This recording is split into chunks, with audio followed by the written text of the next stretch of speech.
زه د دې سکرین د لارې نه چې زما څومره اوریدونکي دي هغو ته یو خبر ورکول غواړم چې تقریبا دا دویم ځل دی چې د وړو د میل مخې ته او زمونږ د دې علاقې په دې بازارونو کې په یو بازار کې میډیا والا ځي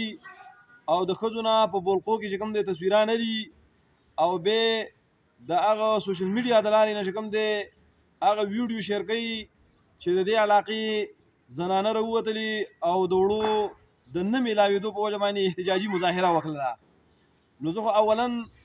میډیا والا ته که هغه سوشل میډیا والا دي او که هغه دلته ریډیو چینل والا دي هغو ته د دې سکرین د لارې نه یو خبر ورکول غواړم چې که بالفرض چېرته یو زنانه د مجبورۍ په اساس باندې د کور نه راووتله او هغه د وړو دپاره یا د غلې دپاره راووتله نو زما میډیا والا رونو ته یو خواست دی چې هغو دې د زنانو نه اواز نشر کوي په یو چینل باندې او نه دې په سوشل میډیا باندې د هغو چې کوم دی تصویر په بوقه کې چې کوم دی رلی دا اسلام خو زه هر چاته پته ده چې په اسلام کې د دې خبرې اجازت نشته دی خو دا زموږ د پښتو د رواج د علاقایي روایاتو خلاف دي. دویم زما چې څونه مسلمانان اوریدونکي رونه دي او د دې علاقې نه د حلال روزګار په نوم باندې په پنډۍ او په کراچۍ او په لاهور کې او په یو ښار او بل ښار کې چې کوم دی لګیا دي او د خپلو بچو لپاره حلال روزګارونه کوي او هغو ته زه دا خواست کوم چې دا په تاسو باندې څه چل وشو چې نن تاسو چې کوم دی د دې خپلو بچو د عزت په خاطر باندې او د دې خپلو بچو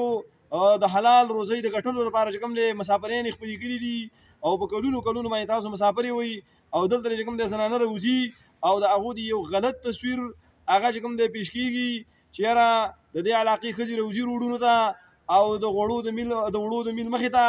او په دې بازارونو کې چې کوم دی په چوکونو کې ولاړي او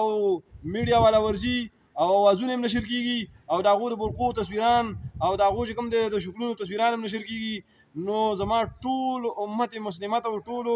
د دې علاقې مسلمانانو ورونو ته د دې خبرې خاص دی چې په کورونو کې د دې خبرې پابندي ولګوي چې زنانه په دې نوم باندې د کور نه چې کوم دی ونه وځي او دا د اسلام په خپله باندې د اسلام خود خلاف ده خو دا زموږ د دې پښتو او د دې علاقې د روایاتو خلاف ده. او دویم زما میډیا والا ته بیم دا خواست دی چې زما د دې پښتني علاقې زما د درنو پښتنو مسلمانانو غلط تصویر دا بار علاقو ته چې کوم دی مشر کوي چې آینده له دغه شانه اقدام ونشي.